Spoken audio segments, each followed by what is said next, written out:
Bom dia, irmãos, graça e paz. Rapaz, a minha voz ficou parecendo com a do bispo. Não é?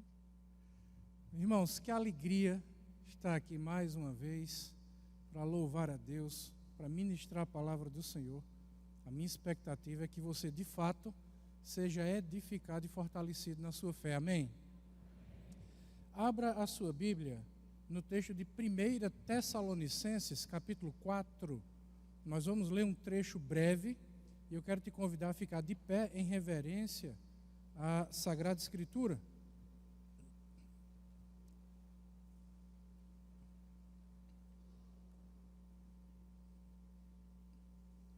No primeiro dia da conferência, nós falamos sobre os sinais da vinda de Cristo. No segundo dia, ontem, falamos sobre a promessa da vinda de Cristo. E hoje, nesse momento, nós falaremos sobre a ressurreição dos salvos. Quem aqui é salvo? E meu irmão, eu vou dizer uma coisa, se depender desse teu amém, eu fiquei com dúvida se realmente você é salvo ou não. Quem aqui é salvo? A maior alegria do crente é saber que é salvo, meu irmão. É saber que essa vida aqui é temporária e que quando nós partirmos daqui, nós estaremos com o Senhor para todo sempre. Amém?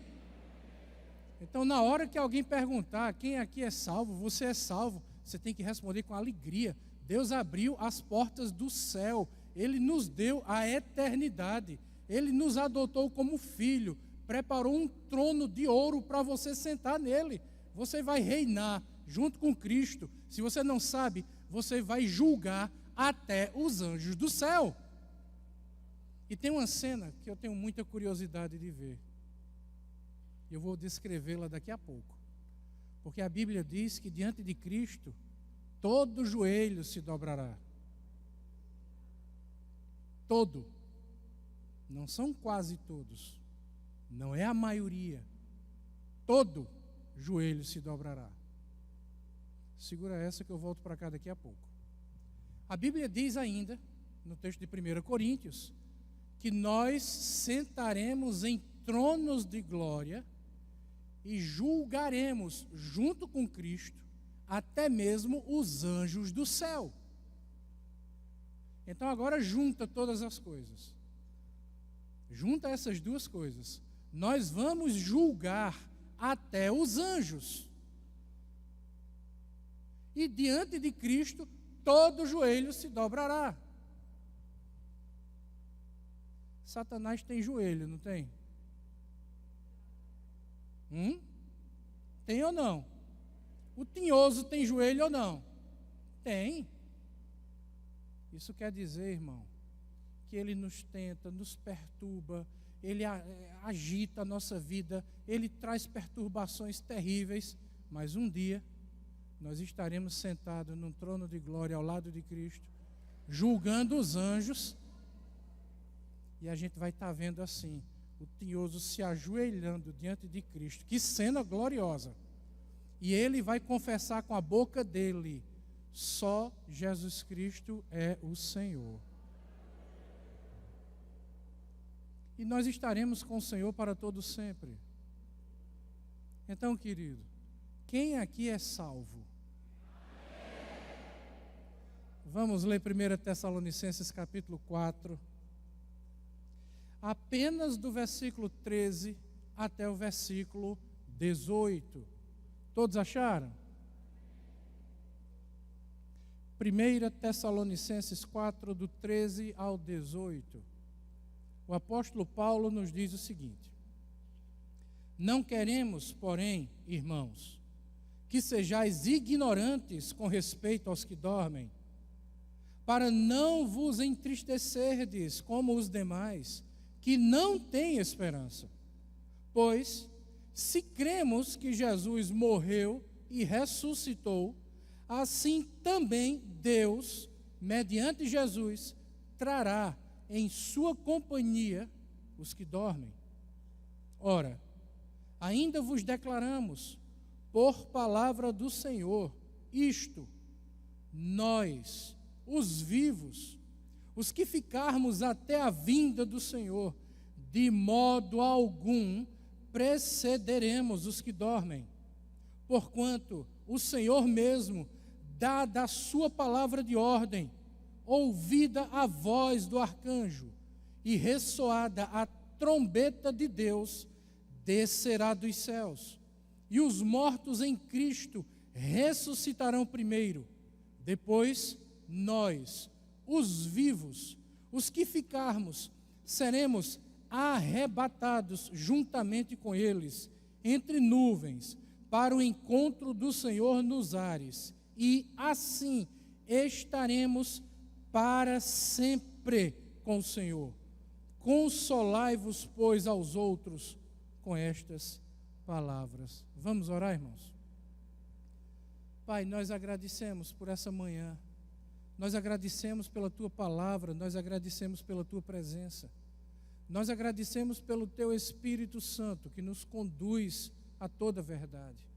Então fala conosco, edifica a nossa fé, nos fortalece, ajuda aqueles que estão fracos na fé, responde àqueles que entraram aqui nessa manhã em busca de respostas, aqueles que trazem consigo perguntas, dúvidas, vai de encontro a essas pessoas e nos une como um só povo para glorificar o Teu santo nome.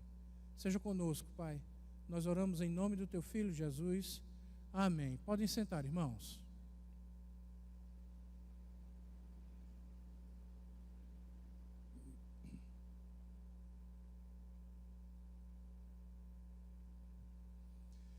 Queridos, eu quero primeiro mostrar para vocês a estrutura desse texto, para a gente entender o que é que a palavra de Deus está dizendo, e depois começar a extrair algumas coisas que são muito, mas muito importantes nesse texto. Eu queria pedir que você deixasse a sua Bíblia aberta no texto que nós lemos, porque esse trecho, do versículo 13 até o versículo 18, a estrutura, a maneira como esse texto foi construído, é muito parecido com a estrutura, como esse mesmo texto foi escrito no seu início. Então, do versículo 1 até o versículo 12, nós temos basicamente a mesma estrutura aqui. Ou seja, no versículo 1 e no versículo 2, nós temos o fundamento de todas as coisas, que é Jesus Cristo. Jesus sempre é o fundamento de todas as coisas. Depois, nós temos um trecho que vai do versículo 2 até o versículo 8, que fala sobre a nossa vida pessoal, a nossa vida particular. Se você tiver a curiosidade de ler, no versículo 3, nós temos uma exortação à santificação individual, pessoal. Versículos 3 e 4, a palavra diz que nós devemos nos abster da prostituição. A palavra ali no original é porneia, é qualquer tipo de coisa que conduza a uma vida corrompida. Nos versículos 4, no versículo 5, o texto ainda diz que nós devemos saber possuir o nosso próprio corpo em santificação, em honra. Que nós devemos viver de uma maneira diferente da maneira como as pessoas do mundo vivem. No versículo 6 diz que nós devemos conduzir a nossa vida de maneira que não defraudemos o nosso irmão. Ou seja, a gente não pode fazer alguma coisa que prejudique o nosso próximo, o nosso irmão, que traga algum tipo de prejuízo para o nosso irmão. No versículo 7 diz que Deus chamou a cada um de nós para a santificação. E no versículo 8 diz que nós juntos, todos nós juntos, somos habitados pelo Espírito Santo. Então essa parte, essa divisão, essa estrutura de 1 Tessalonicenses, o início do texto, nos fala sobre a nossa vida particular. Como nós devemos cuidar da nossa vida. E na sequência, dos versículos 9 até o 12, fala sobre a nossa vida comunitária. Como nós vivemos uns com os outros, na igreja e fora da igreja. Por exemplo, no versículo 9, O texto nos fala sobre o amor fraternal. No versículo 10, que nós devemos amar uns aos outros e devemos progredir na fé, crescer na fé. Nós devemos ajudar o próximo para que todos nós cresçamos juntos. No versículo 11, diz que nós devemos viver tranquilamente. Querido, não tem nenhum pecado em você orar pedindo para que Deus dê para você uma vida tranquila. Porque esse é um dos planos de Deus para a sua vida aqui nesta terra. Que você viva em paz, que você viva tranquilamente. Ou você acha que Deus quer que você viva uma vida perturbada? Você acha que Deus quer que você viva uma vida conturbada? Claro que não. No versículo 11 ainda, diz que nós devemos cuidar do que é nosso. Lá no Nordeste, nós usamos uma expressão, eu acho que vocês devem usar aqui também, que diz assim: vá cuidar da sua vida. E a Bíblia está dizendo a mesma coisa, de uma forma mais educada, de uma forma mais polida. Cuide do que é seu, ou seja, pare de se preocupar com a vida dos outros. Você conhece gente fofoqueira? Você conhece gente mexeriqueira? Conhece? Quem conhece aqui? Levanta a mão. Eu conheço um monte. Mostre esse texto para essa pessoa. Diz: irmão, vem cá.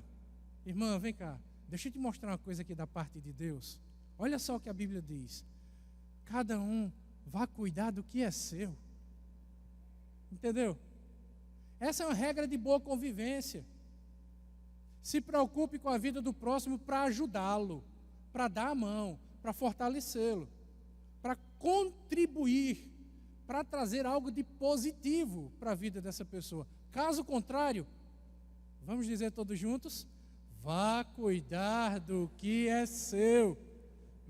Olhe para o irmão que está do seu lado. Agora fale carinhosamente. Cuidado com a cara que você vai botar. Cuidado com o tom de voz. Fale amorosamente. Dê um sorriso, diga assim: meu irmão, vá cuidar do que é seu.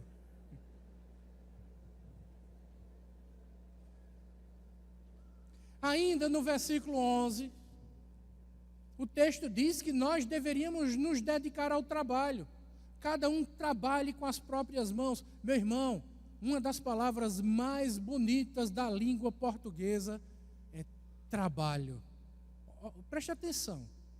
Olha só o som. Trabalho. Que coisa bonita. O trabalho é uma dádiva de Deus. O trabalho é um dom de Deus, é uma bênção de Deus. Afinal de contas, tudo que você tem na sua vida vem através do trabalho. E a Bíblia, isso é tão importante, que a Bíblia diz assim: quem não trabalha, ou quem não trabalhe, não coma. É através do trabalho que Deus abençoa a nossa vida, que Deus realiza sonhos que nós temos. E não é pecado você sonhar. Não é pecado você almejar algo melhor na sua vida. O pecado é você viver em função disso. É você se tornar um escravo disso. Mas trabalhar, meu irmão, trabalhar é uma bênção. Meu pai me ensinou a trabalhar. Eu comecei a trabalhar com meu pai aos 11 anos de idade. Meu pai começou a trabalhar aos 9 anos de idade. O bispo disse ontem que começou a trabalhar com 5. Não foi isso? O trabalho é uma bênção, é uma dádiva de Deus. E a Bíblia fala muito sobre isso. Ainda no versículo 12, diz que nós devemos cuidar da nossa vida para nos portar com dignidade diante dos de fora. Olha, as pessoas lá de fora, as pessoas que não têm a mesma fé que nós temos, que não creem do mesmo jeito que nós cremos, elas podem até não gostar de nós. Elas têm o direito de não gostar de você. Elas têm o direito de não concordar com você. Elas não têm o direito de falar mal de você com razão.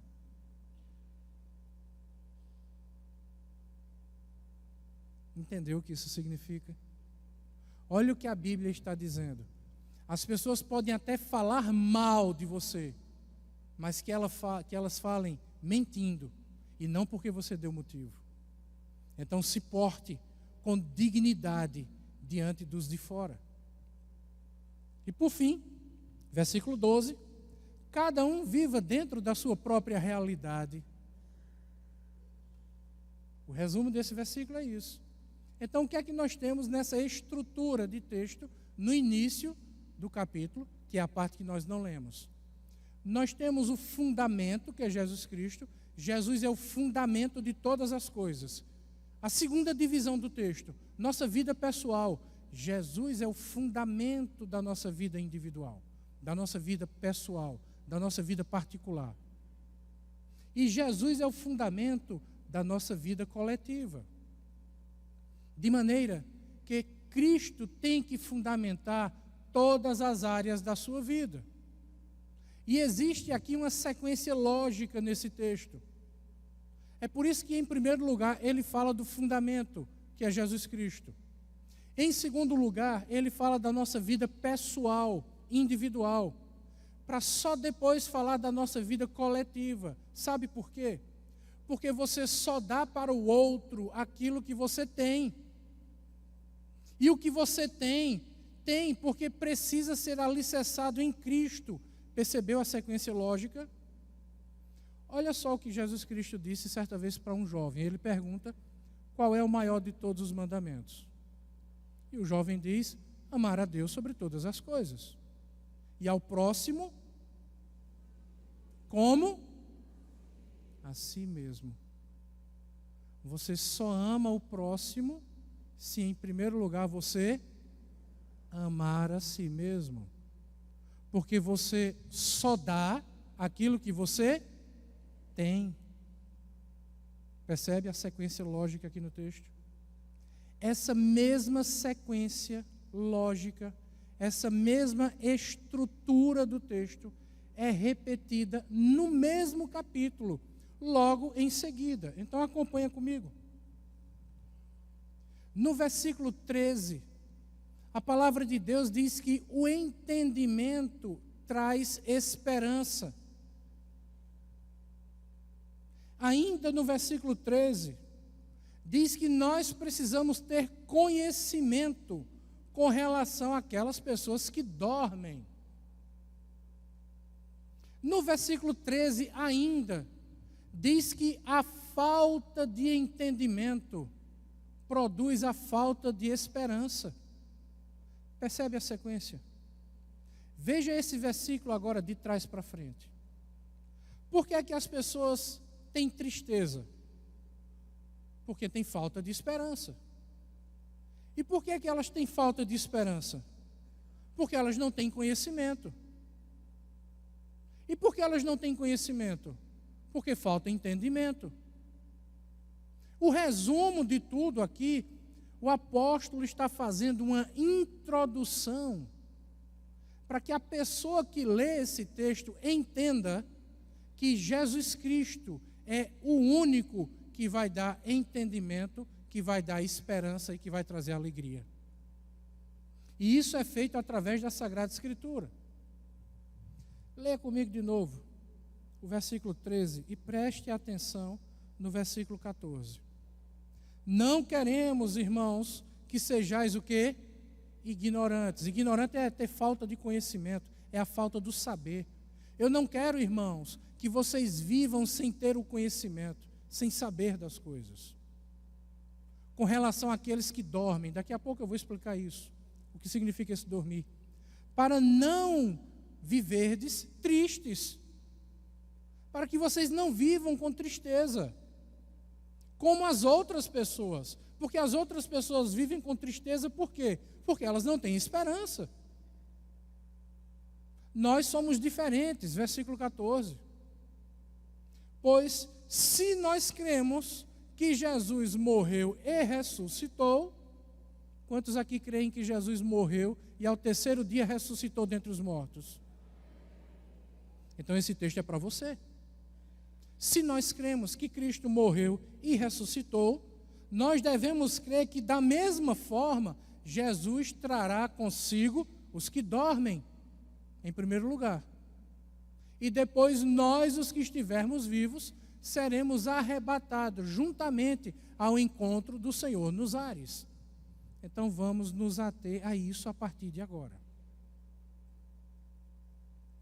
Porque por 2 vezes esse texto utiliza essa expressão: aqueles que dormem. E o que significa dormir? Existe um ensino que se tornou muito popular no meio evangélico, chamado a doutrina do sono da alma. E por que o apóstolo utiliza essa expressão, aqueles que dormem no Senhor? Muita gente passou a crer que quando você morre, independente de ser salvo ou não, quando você morre, você vai dormir. E fica dormindo, aguardando o dia do juízo. E esse ensino começou a se tornar popular, começou a se tornar comum, por causa da expressão que Paulo utiliza aqui.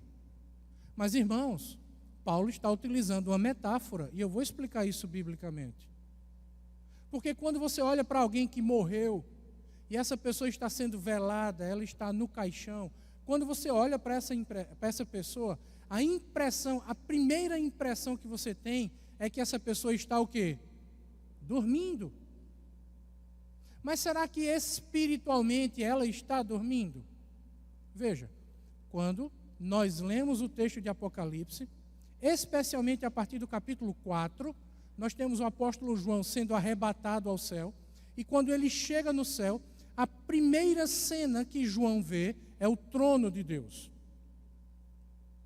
Ao redor do trono, anjos, um coral de anjos, um coral incontável, cantando, louvando ao Senhor. Diante do trono, 24 anciãos. Esses 24 anciãos, na simbologia do Apocalipse, representam o povo de Deus do Antigo Testamento, 12 tribos, e o povo de Deus do Novo Testamento, 12 apóstolos. E à medida que João vai tendo essas revelações no céu, um pouco mais à frente, João, acompanhado por um anjo, ele olha para o trono de Deus, que não é simplesmente uma cadeira, um altar, é uma plataforma muito alta, mais ou menos como isso aqui, com um trono, e aquele que está sentado no trono é digno. Mas abaixo, assim, do trono, tem como se fosse uma porta. E João olha para aquele trono e ele começa a ver que tem pessoas que estão saindo ali debaixo do trono. E João fica curioso com isso. E ele olha para o anjo e diz: quem são esses que estão surgindo aí de debaixo do trono? Olha a resposta que o anjo deu: estes são aqueles que estão vindo da grande tribulação, que foram mortos por causa do testemunho do Cordeiro. Então o que é que nós temos aqui? Nós temos a entrada no céu de pessoas crentes, nossos irmãos, talvez até você mesmo, talvez um dia isso aconteça contigo. Irmãos que estavam aqui entre nós, que foram presos por causa da sua fé, torturados por causa da sua fé, mortos por causa da sua fé, estavam sendo sepultados lá na terra. Quem estava na terra olhava para essas pessoas e a perspectiva humana é que eles estavam dormindo, mas ao mesmo tempo, esses que foram mortos por causa do testemunho do Cordeiro estavam entrando no céu acordados, vivos, conscientes e glorificando a Deus. Quer que eu mostre outra passagem? Atos capítulo 4, versículo 56. Estevão está prestes a ser apedrejado, e Estevão não perde tempo, os últimos momentos, os últimos minutos da sua vida. Estevão não perde tempo olhando para os fariseus, olhando para as pedras. Ele olha para o céu, e ele vê os céus abertos, e ele diz assim: Eis que vejo os céus abertos e o Filho do Homem em pé à destra do Pai. Qual é a cena que Estevão está descrevendo? Que aquele que estava assentado no trono está com os céus abertos para receber os seus, e quando os seus vão chegando na glória celestial, ele se levanta do trono para receber os seus com um grande abraço. Porque ele não recebe os seus como se os seus fossem quaisquer um. Quer que eu mostre outra cena no céu? Mais adiante, João no céu, a gente volta para Apocalipse. João está andando no céu. E de repente João vê a cena de um livro selado com 7 selos. E há um grande lamento no céu, há um grande clamor no céu, há um grande choro no céu. E o próprio João começa a chorar. E por que tem esse grande choro no céu? Porque os anjos olham uns para os outros e dizem assim: nós não somos dignos de abrir o livro e nem de lhe desatar os selos. E os anciãos estão chorando. E os anciãos olham uns para os outros e dizem assim: nós não somos dignos de abrir o livro e de lhe desatar os selos. E João, chorando, olha para todo o céu e diz: não, alguém tem que abrir esse livro, alguém tem que quebrar esses selos, mas não foi achado ninguém digno de abrir esse livro e de desatar os selos, e existe um grande choro no céu. Agora eu pergunto, se os salvos que morrem vão dormir, quem é que estava chorando no céu além dos anjos?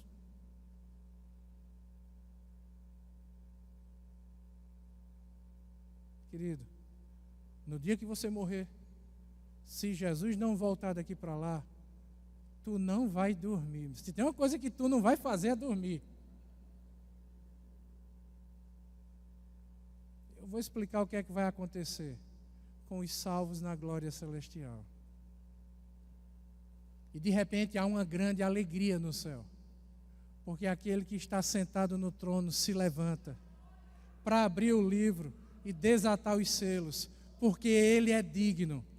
Ele é o único digno de abrir o livro e lhe desatar os selos.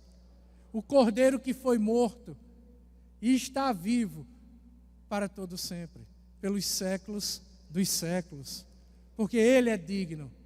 E ele transforma aquele pranto em alegria. Quer que eu mostre mais uma cena? Ainda em Apocalipse. Vamos para outra cena. Vai chegando gente no céu. E vai saindo gente ali de debaixo do trono. E é uma multidão incontável. E essa multidão, ela está ali no seu estado de glória. Tanto é que esse povo brilha e é comparado ao mar. É um mar de vidro. Então imagina, há uma multidão como um mar, que brilha como vidro. Aquele que está no trono é o sol da justiça, resplandecendo, e a sua luz bate neste povo e resplandece, um mar de vidro. Essa é a cena que nós temos no céu. Mas vai aparecendo cada vez mais gente, porque a perseguição contra o povo de Deus vai aumentando, vai ficando cada vez mais intensa.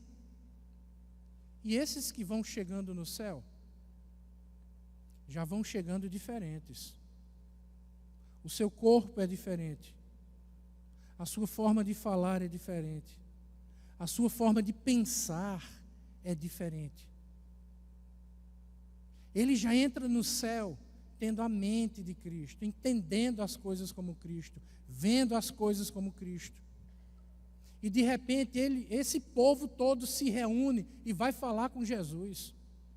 E esse povo que está chegando, vindo da tribulação, desse sofrimento, dessa perseguição, que nós já estamos vivendo há 2000 anos. Uma fase da história que já começou desde que Cristo morreu, ressuscitou e ascendeu aos céus. E esse povo vai chegando, e esse povo vai até Jesus e faz um clamor. Esse povo ora a Jesus, diante de Jesus, na glória celestial. E qual é o conteúdo dessa oração? Esse povo olha para Cristo e diz assim: Senhor, até quando o Senhor não vai vingar o sangue dos nossos irmãos que estão sendo mortos pelo testemunho do Cordeiro?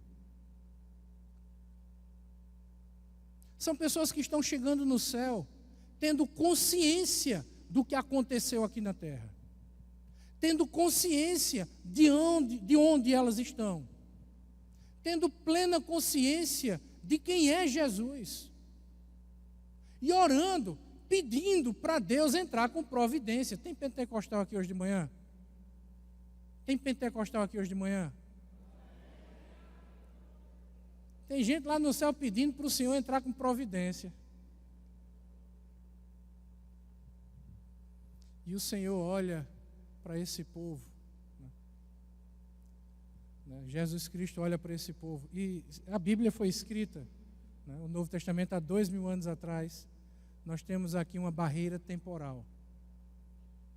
Foi escrita em grego, Novo Testamento, e em hebraico, mas numa comunidade judaica. O Novo Testamento foi escrito em grego, mas eles falavam hebraico. Então agora nós temos uma barreira linguística. E foi escrita na cultura de Israel. Nós temos também uma barreira cultural.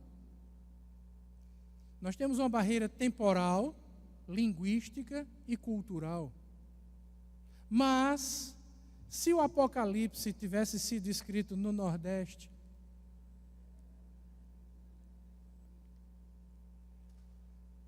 estaria escrito que Jesus falou assim para esse povo: se aveste não.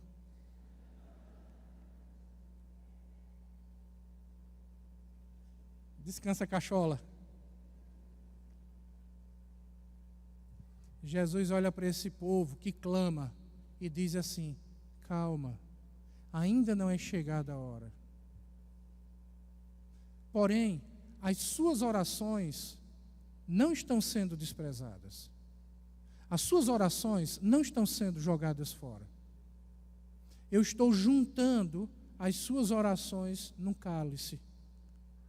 E esse cálice será derramado todo de uma só vez. Meu irmão, as orações que você faz, Deus escuta e Ele vai responder. Existem 3 formas do Senhor responder sua oração. Ele pode dizer sim, é agora. Ele pode dizer não, para o seu bem. Ou ele pode dizer: espere mais um pouco, ainda não é chegada a hora. Vai chegar, o momento só não é agora. Então nós temos esse ensino bíblico. Quem são esses que dormem? Dormir é o corpo físico que visualmente parece estar dormindo, mas a alma já saiu deste corpo, o espírito já está na glória celestial. Eu estou falando dos salvos. Dos salvos.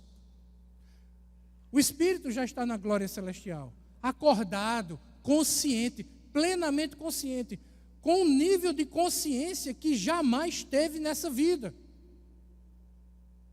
Então vamos falar um pouquinho sobre isso. Porque o texto nos fala da ressurreição. O texto nos fala desse grau de consciência. O que é que acontece com aqueles que dormem no Senhor?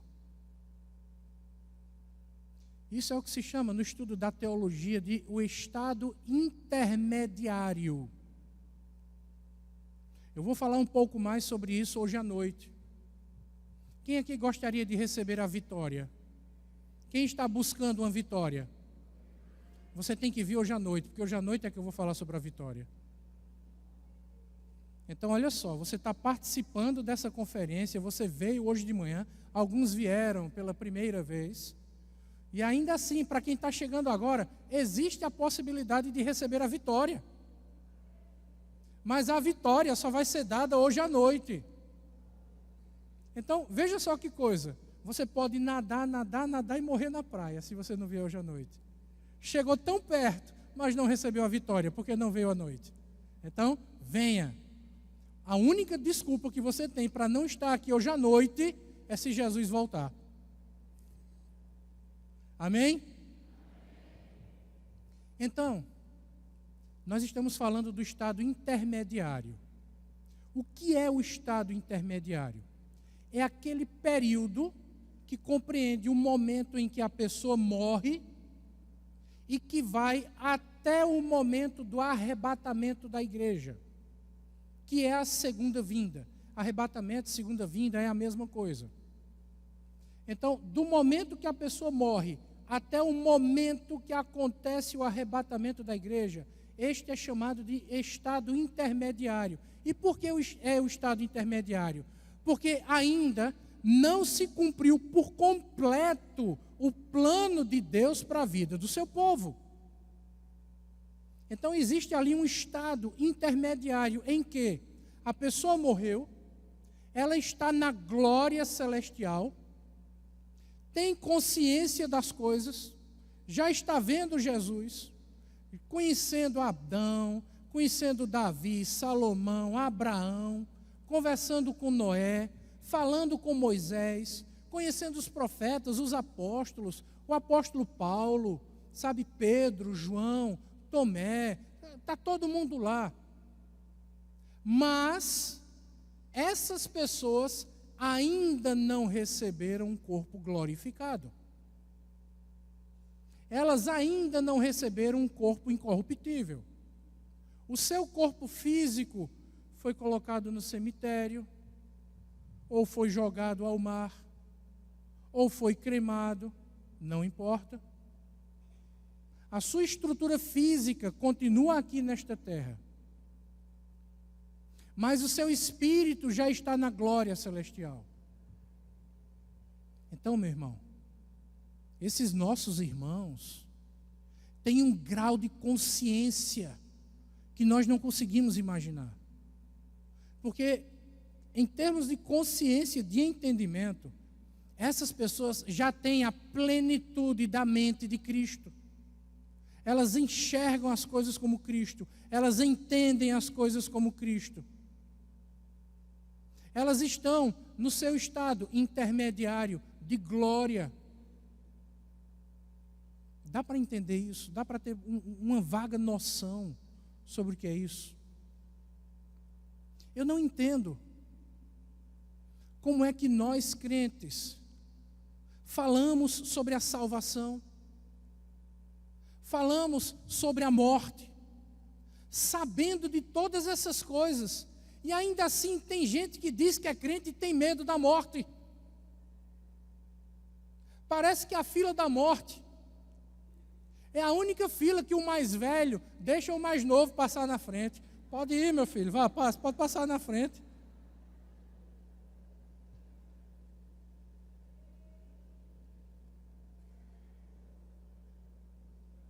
Quando você entender a salvação, quando você começar a ter uma vaga noção do que o Senhor preparou para cada um de nós na glória, você não vai ter mais medo da morte. Pode ser que você tenha medo da maneira como a morte chega. Se ela vai causar dor, sofrimento, aí é outra história. Mas da morte em si, a morte é simplesmente uma porta pela qual você passa para chegar no destino onde você quer chegar. Você entendeu isso, meu irmão? Por isso que o apóstolo Paulo fala da morte como se ela fosse uma amiga. É como se a morte fosse um ônibus que ele vai pegar para chegar no destino. Um avião onde ele vai entrar para chegar na sua casa. E o apóstolo Paulo vivia esse dilema, porque ele entendia isso com muita clareza. Muito mais do que nós. Até mesmo porque Paulo foi arrebatado até o céu. Isso está em 2 Coríntios capítulo 12. Ele pôde experimentar, ele viu o que tem lá no céu. Assim como João, que escreveu o Apocalipse também. Então o apóstolo Paulo vivia esse dilema. Ele dizia assim, é melhor partir. Partir é uma palavra muito carinhosa para dizer morrer. Veja como ele trata a morte. É melhor partir e estar com Cristo. Mas eu fico na dúvida, sabe? Porque se eu morrer e estiver com Cristo, é muito melhor. Mas aí eu não vou estar mais com vocês. E é tão bom estar com vocês. E aí eu vivo nesse dilema. Eu morro para estar com Cristo ou eu vivo mais um pouco para estar com vocês? E assim, para mim é melhor estar com Cristo. Mas por amor a vocês e para o bem de vocês, eu vou ficar mais um pouco. Veja, ele falava da morte sem nenhum problema. E parece que nós hoje temos um problema quando falamos sobre a morte. Quando a gente fala de morte, tem gente que se arrepia, aí já vai dizendo assim, está repreendido, misericórdia, não é assim? Se Jesus não voltar daqui para lá, meu irmão, a hora vai chegar para cada um de nós. Bendita morte, seja bem-vinda. Eu estou aqui pregando para vocês, pode ser que amanhã chegue a notícia, pastor Robson morreu, foi para a glória, passou dessa para melhor. Pode ter certeza, tem gente lá no meu velório que vai chorar, mas eu vou estar sorrindo, meu irmão, realizando o sonho, né? De colocar Adão no canto da parede e dizer, vem cá, vamos ter uma conversinha ali. Não é brincadeira, claro que isso não vai acontecer. Então esse é o estado intermediário. Essas pessoas estão na glória celestial, já receberam um abraço de Jesus, já ouviram Jesus dizendo assim, vinde benditos de meu Pai, para o gozo eterno. Jesus não disse, para onde eu vou, eu quero que vocês estejam também. Pronto, essas pessoas vão chegar lá e já ouviram de Jesus, venha cá, olha aqui, o lugar que eu estava preparando para você já está pronto, está aqui. Esse é o sonho da casa própria eterna. Esse é o verdadeiro minha casa, minha vida. Esse é o plano que não falha. Não tem financiamento, já está tudo pago. Um lugar lindo, a gente é incapaz de imaginar. Gente, preste atenção nisso. O apóstolo Paulo foi arrebatado aos céus. 2 Coríntios capítulo 12. E aquilo foi tão impactante, que ele ficou chocado por aquilo, e manteve aquilo em segredo por 14 anos. E depois de 14 anos ele decide falar sobre isso. E quando ele fala tão constrangido assim, que ele nem diz, eu estive no céu. Ele diz assim, eu conheço um homem que há 14 anos foi arrebatado ao céu. Se no corpo não sei, se fora do corpo não sei, Deus o sabe. Eu sei que tal homem foi arrebatado ao paraíso. Se no corpo não sei, se fora do corpo não sei, Deus o sabe. E ouviu palavras inefáveis, de que ao homem não é lícito falar. O que são palavras inefáveis? Deixa eu tentar traduzir isso aqui para você. Inefável quer dizer o seguinte, se você juntar todos os dicionários de todos os idiomas que já foram e que são falados na face da terra, na história da humanidade, se você juntar tudo, não existe palavra que seja clara, que seja precisa o suficiente para descrever, para fazer você entender o que Deus preparou para cada um de nós na glória.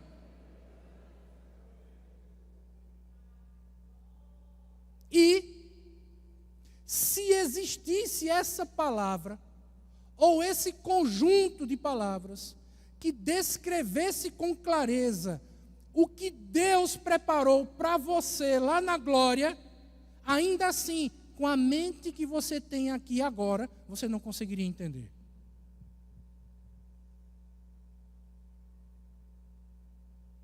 É como se existissem essas palavras, nós não conseguiríamos entender. Deixa eu só fazer um teste para você entender isso com mais clareza. Tem alguém aqui que fala hebraico? Tem. Anilo misvit ivrit. Anilo misvor ivrit. Alguém entendeu? Eu disse, eu não falo hebraico. Em hebraico. É mais ou menos isso. Se existisse uma palavra para comunicar algo com a mente que nós temos, nós não conseguiríamos entender. Isso é o que quer dizer o que o apóstolo Paulo escreveu. Palavras inefáveis de que ao homem não é lícito falar. Meu irmão, o que Deus preparou na glória celestial é grandioso demais. E deixa eu dizer isso aqui para você. Nós estamos falando do estado intermediário. Ainda não é o plano completo e concretizado por si só. É como se fosse mais ou menos assim. Eu vou preparar uma baita de uma mansão para você. Mas enquanto essa mansão não está pronta, eu vou alugar aqui um apartamento muito bacana, de frente para o mar, para você ficar morando. Um apartamento 5 estrelas. Você já fica maravilhado com aquele apartamento, mas é temporário. Ele ainda está preparando algo maior e melhor. Irmão, se a gente não consegue entender o que Ele preparou para a gente nesse estado intermediário, o que dirá daquilo que vem pela frente?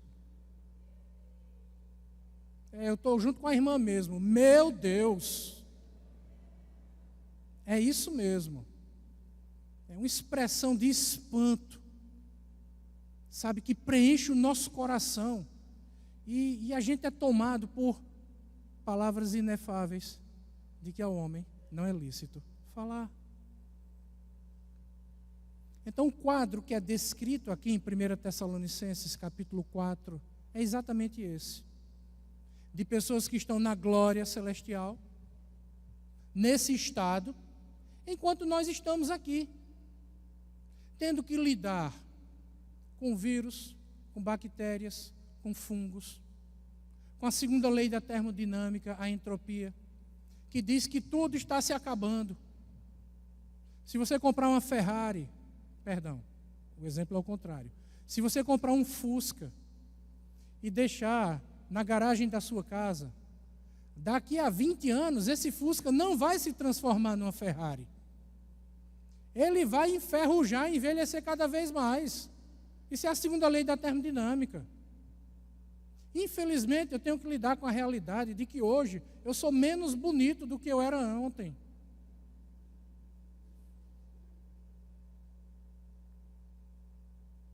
Eu tenho que usar óculos. Se eu tirar meus óculos aqui na frente, para mim está todo mundo embaçado. Eu não consigo enxergar nada. Se um dia você me encontrar e falar comigo e eu estiver sem óculos e eu não responder, não fique chateado, é porque eu não enxergo. Há poucas semanas atrás eu tive uma pneumonia, sinusite, otite, laringite aguda, olha só, tudo junto. Quase que eu não vinha para cá. Quase. Estou aqui por um milagre. Ainda estou rouco, não estou conseguindo cantar. Nós temos que lidar com essas dores. Isso faz parte da vida. Mas a nossa mente já vai sendo afiada através da Sagrada Escritura. Cristo disse: o espírito está pronto, a carne é fraca. E nós estamos aqui tendo que lidar com essas dores da vida, com essas mazelas, tendo que lidar com essas intempéries que a existência humana oferece. Mas em um dado momento, o povo de Deus vai escutar um barulho de uma corneta, de uma trombeta, que na língua original é chamada de shofar. Era a trombeta que Deus mandou os sacerdotes tocarem no deserto, que naquela época era de chifre de carneiro. Quando construíram o templo em Jerusalém, aí melhoraram a coisa, agora já era uma corneta grande, tipo um trompete de prata. E é isso que o anjo vai tocar. E eu quero falar um pouquinho aqui sobre esse toque. Porque a palavra que é utilizada aqui no texto é ao ressoar da trombeta. E o que quer dizer essa palavra ressoar? Irmão, em nome de Jesus, preste atenção nisso. Porque ele não utiliza outra palavra, a palavra é específica, ao ressoar da trombeta. Para você entender isso, isso é uma linguagem utilizada na cultura judaica. Entenda que, como eu falei agora há pouco, a Bíblia foi escrita num ambiente de hebreus que falavam hebraico, que tinham sua cultura. Vamos entender um pouco disso. Nós precisamos ir agora para o livro de Números, capítulo 10. Porque no livro de Números, capítulo 10, Deus, do versículo 1 até o versículo 10, Deus explica para o seu povo a importância dos toques de trombeta. Era muita gente, não existia o WhatsApp, não tinha Telegram, sabe, não tinha como mandar um torpedo, mandar uma mensagem, fazer uma ligação de iPhone, de telefone, de celular, do que quer que seja. A comunicação era feita através do toque de trombeta, como no quartel. O toque de alvorada, final de expediente, entrar em forma, sair de forma. Tudo é no toque de corneta. Na marinha é o apito. Entre o povo de Deus era a trombeta. Então, Números capítulo 10 diz que quando a trombeta tocava, avisando o povo que tinha guerra, era um toque de rebate. E como é rebate? É assim.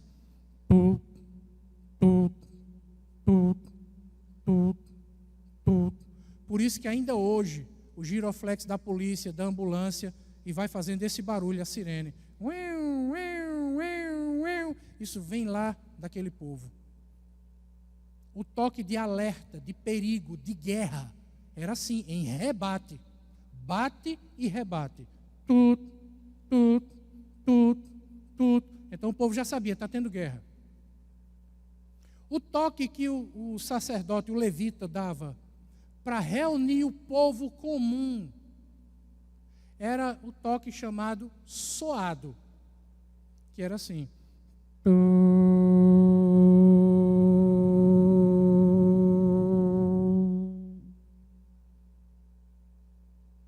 Só uma vez. Então era para reunir todo o povo. Mas, irmão, quando era para reunir os príncipes do povo, o toque era ressoado.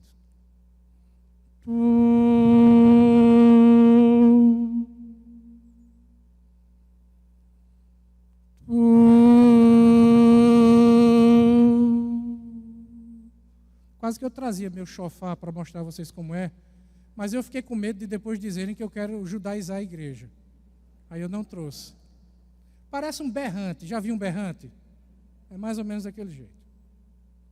Então o que é o toque em rebate? É esse toque, toque ressoado. É esse toque que é dado, é um toque longo e é repetido, e depois é repetido várias vezes. É o toque que é dado para juntar os príncipes da terra. Agora, quando nós lemos o texto, vai comigo, por favor, meu irmão, versículo 16.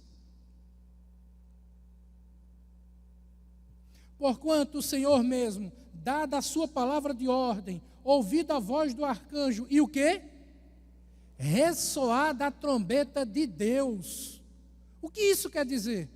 Não é apenas um toque que o anjo vai dar, que vai reunir o povo de Deus. A Bíblia está chamando você de nação santa, sacerdócio real, povo de propriedade exclusiva de Deus, príncipes de um reino. Veja como Deus nos trata. É a reunião, é o arrebatamento. Sabe o que quer dizer arrebatamento? Sequestro. É quando alguém é tirado à força. Isso é o que quer dizer a palavra arrebatamento. Então, ao ressoar da trombeta, os príncipes e as princesas serão reunidos na presença do Senhor. Mas tem um detalhe. A Bíblia nos diz que isso vai ser muito rápido. Olha para mim aqui, é assim, ó. Num piscar de olhos. É como um relâmpago que sai do Oriente e se mostra no Ocidente. aconteceu. Mas de forma didática, ilustrativa, para a gente poder entender melhor. A Bíblia diz assim: dada a ordem, nós não precederemos os que dormem. O que isso quer dizer? Isso quer dizer que existe uma sequência que será obedecida no arrebatamento. Aqueles que morreram em Cristo, que estão na glória celestial, aqueles que eu falei agora há pouco, que estão no seu estado intermediário, esses voltarão junto com Cristo, ressuscitarão primeiro, ou seja, receberão um corpo novo, glorificado, com a mesma essência e natureza do corpo de Cristo. Eu vou falar sobre isso daqui a pouco, para encerrar. Então, nessa sequência, quem foi a primeira pessoa salva na história da humanidade? Quem sabe dizer quem foi? Caim matou Abel. E aí vai na sequência. Até o último que morreu naquele último instante. Depois nós, os que estivermos vivos, não experimentaremos o amargo sabor da morte. Nós seremos transformados e subiremos ao encontro do Senhor nos ares. Teremos um corpo novo. Meu irmão, nunca mais eu vou precisar usar esse óculos. Nunca mais você vai espirrar. Nunca mais você vai sentir fome, sede. Nunca mais você vai suar. Nunca mais você vai precisar escovar os dentes. Nunca mais precisará usar desodorante. Colocar pó antisséptico. Você não vai feder, meu irmão, entendeu isso? Não vai ter mais dengue, dor de cabeça. Não vai ter mais gripe, resfriado. Não vai existir mais Covid. Não vai ter mais AIDS. Não vai ter mais câncer. Não vai ter mais nada disso. Com todo respeito e carinho e amor aos irmãos, você não vai ser mais careca. Você vai ser a coisa mais linda que esse mundo já viu. Isso é a esperança para aquele que se acha feio, né? Teve um rapaz que olhou para mim uma vez e disse assim: pastor, eu sou feio demais, não tem jeito. Eu disse: tem. Entregue sua vida para Jesus que um dia você vai ficar lindo. Nem que seja na glória, mas você vai ficar. E o que é esse corpo glorificado? Deixa eu explicar, porque o texto diz: assim como aconteceu com Cristo, será conosco. Jesus ressuscita, e ele ressuscita com um corpo físico. Tanto é que ele olha para Tomé e diz: Tomé, toque em mim e veja que um espírito não tem carne e ossos como eu tenho. Cristo ressuscita fisicamente, com um corpo de carne e osso. Porém, nesse mesmo texto, está escrito que a porta da sala onde os discípulos estavam, essa porta estava fechada. E como é que Jesus aparece ali no meio da sala? Nós temos duas opções e não sabemos qual delas aconteceu. Mas nós temos duas opções. Ou Jesus veio e atravessou a parede, ele quebrou a lei da física, porque dois corpos não ocupam o mesmo espaço ao mesmo tempo. Então, ou ele vem e atravessa a parede, ou então ele se desintegra, se desmaterializa onde ele estava e se reintegra, se rematerializa dentro daquela sala. É o Jornada nas Estrelas, né? Ele foi teletransportado. Isso também quebra a lei da física. Ao mesmo tempo, ele vai encontrar Pedro às margens do mar da Galileia e já faz uma fogueira e assa o peixe e come junto com os discípulos. Ao mesmo tempo, ele é tocado pelas pessoas, ele come com os irmãos. Ao mesmo tempo, ele sobe ao Monte das Oliveiras e ele começa a flutuar e vai subindo. É o texto que foi lido aqui no início do culto.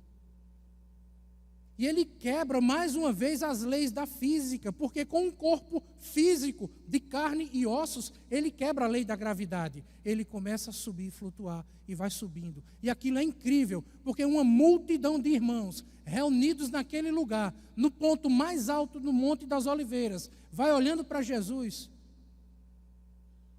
E fica todo mundo assim.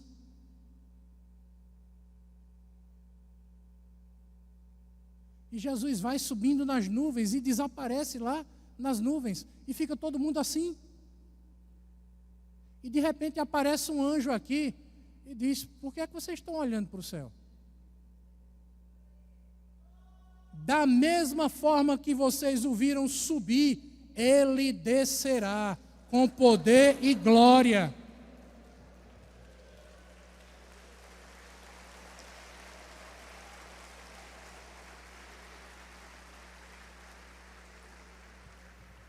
E aqueles que já estão lá virão com ele. E aqueles que estão aqui subirão para ele. E nós teremos um corpo semelhante ao dele. A gente vai comer no céu? Eu não sei. Provavelmente sim. O texto bíblico diz que o Senhor vai nos receber, toda a igreja vai nos receber servindo a ceia. Mas nós não vamos comer por necessidade, e sim por causa daquilo que a refeição significa, por causa da comunhão. Então, meu irmão, aqueles que estão na glória virão com ele. Aqueles que estão aqui nesse momento subirão para ele. Sabe por quê? Porque a coisa que Jesus mais faz é unir o seu povo. Me trouxe da Paraíba para estar aqui unido aos irmãos no Rio de Janeiro. E um dia ele vai reunir o seu povo dos 4 cantos da terra. Aqueles que já foram e aqueles que naquele momento estão. E ele reunirá a todos como um só povo. E você não tem ideia, eu não tenho ideia de como nós entenderemos as coisas. Como nós enxergaremos as coisas. Quem aqui está fazendo faculdade? Levanta a mão. Quem aqui é o aluno universitário? Quando eu estava na faculdade, entrei no curso de engenharia civil. Aí eu tive uma dengue. E depois essa dengue piorou e eu passei um tempo em casa de repouso. Uma febre muito alta. E eu tive uma febre que eu fiquei delirando. E eu delirava assim. Qual era o meu delírio? Eu ainda não era crente, ainda não tinha convertido. Eu delirava vendo o professor dando aula de cálculo 1.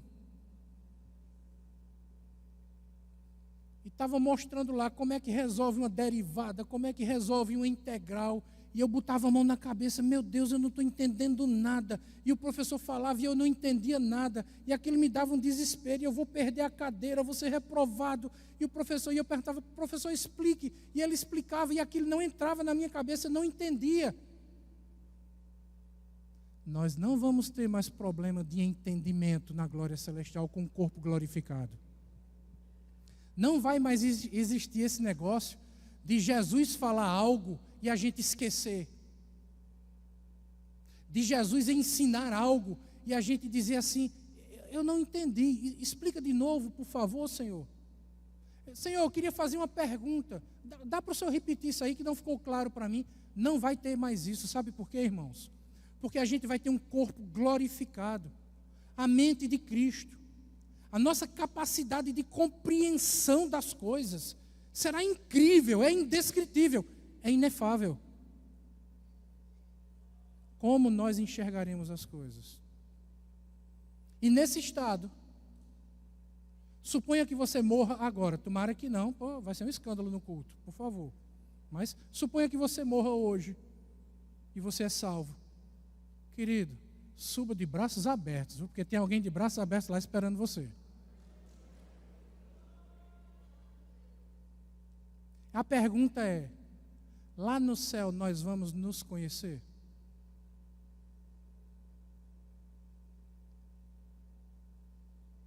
Lá no céu a gente vai lembrar das coisas que aconteceram nessa vida? Lá no céu, as pessoas que já estão lá nesse momento, será que elas sabem do que está acontecendo aqui?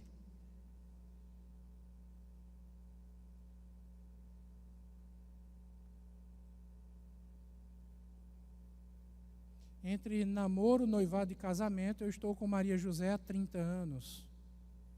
Nós temos uma filha que é a coisa mais linda que o Brasil já viu. Por isso que o nome dela é Isabela. Bela. Isa quer dizer igual, é igual a beleza. Isabela. Será que lá na glória celestial eu vou olhar para Maria e a verei como esposa? Será que eu vou olhar para Isabela e a verei como filha? Será que lá na glória celestial eu vou lembrar de pessoas que eu conheci aqui nessa vida, pessoas com as quais eu convivi, que eu aprendi a amar e que infelizmente não se converteram e morreram sem Cristo? Será que lá no céu eu vou lembrar dessas pessoas e eu vou sofrer por causa dessas pessoas?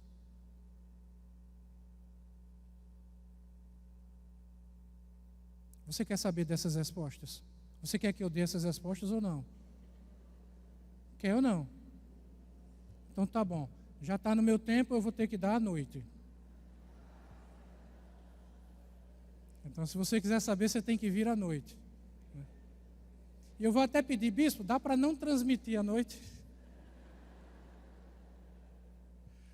Querido, feche seus olhos e curva sua cabeça, eu quero orar por você. Pai, nós queremos pedir pelo teu povo. Nos abençoe como um só povo, com um só coração, com uma só fé.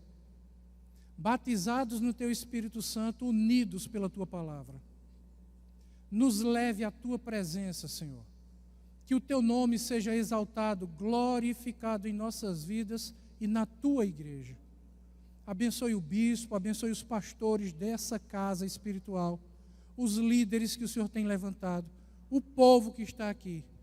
Una-os dando um só coração, que haja um só espírito. Que este povo caia na graça daqueles que não te conhecem e que o Senhor acrescente a cada dia o número daqueles que são salvos. Nos abençoe. E nós oramos pedindo, volta, Senhor Jesus. Oramos em nome do teu Filho amado Jesus Cristo. Amém.